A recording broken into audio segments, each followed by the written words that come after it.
My entire life, I've always felt I was different. I always knew that the motivation I held naturally wasn't something that was natural to this world, not of the norm for this day and age. As a young boy, I constantly confided in my mother saying, "Mom, I'm different.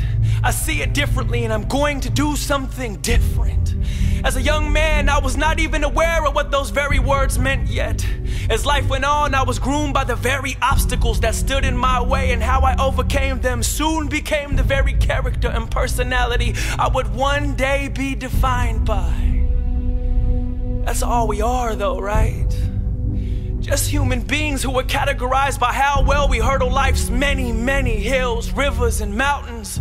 I realized early in life that I had the heart and drive that wouldn't make me superhuman, but more or less made me superhuman. I learned to embrace my failures, my aches, my pains, my downfalls, because unless I stayed down, they would only make me stronger. I was told I was too small to do this, too little to accomplish that, too unknown to matter, too irrelevant to make a difference, too blah, blah, blah. I thank the very Lord that my heart never grew ears, my brain never lost focus, and my eyes never lost sight. You see, it was never about me, it's supposed to be about me, because once you figure out your purpose on this planet is to serve others, you stand to be the mere spark that sets the world afire. The moment I realized that my little body harbored the heart to trigger a change on a globe that needed it, I was alive. Every morning became a blessing, every breath became a blessing, every moment became a miracle, and every step became valuable.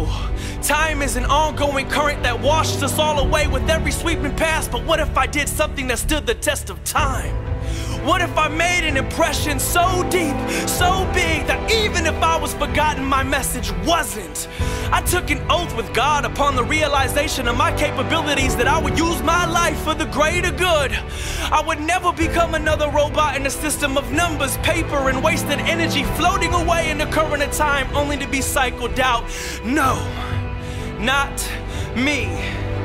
I stare myself down in the mirror and I say aloud with all my heart, I am not too small to conquer giants. I'm never too little to accomplish anything. Regardless of my popularity level, I do matter, and the mere fact that I was born a child of God proves I was never, ever irrelevant.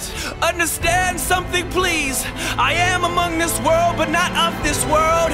My spirit is lined with a restlessness that won't allow me to just fade away in the face of a crowd as just someone, as an employer's employee. No, I'm the glitch in the matrix. I'm the rebel against the grain. I'm the one they wanted to just hush, sit down and be quiet because they knew the power one voice could have. It's sad in today's world you're deemed a risk taker because you dream. Dear world, dear universe, do you dare to dream? The very seconds you spend debating that leap that will take you from your nowhere to your somewhere, your paradise is vanishing, your window is closing. This is your one time, your one life, and I challenge you to live as the incredible, passionate dreamers you are. Truth is, I feel like giving up sometimes too. I think about just setting it all down and walking away. When it gets hard, I think, maybe I'm just not strong enough to get through this. I mean, I'm just human, right? But then I breathe and I refocus my thoughts, and I come to the conclusion that if it's this moment that defines me, does giving up define me? Am I a quitter after all I've been through? Can I really just stop right now?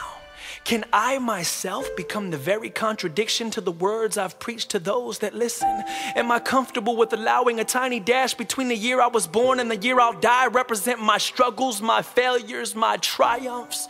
No. With all I am, with all I've invested in myself and all of you, no. Because if I sacrificed an entire life to change one, then I've repaid the debt of a wonderful life. And I'm grateful. Amen.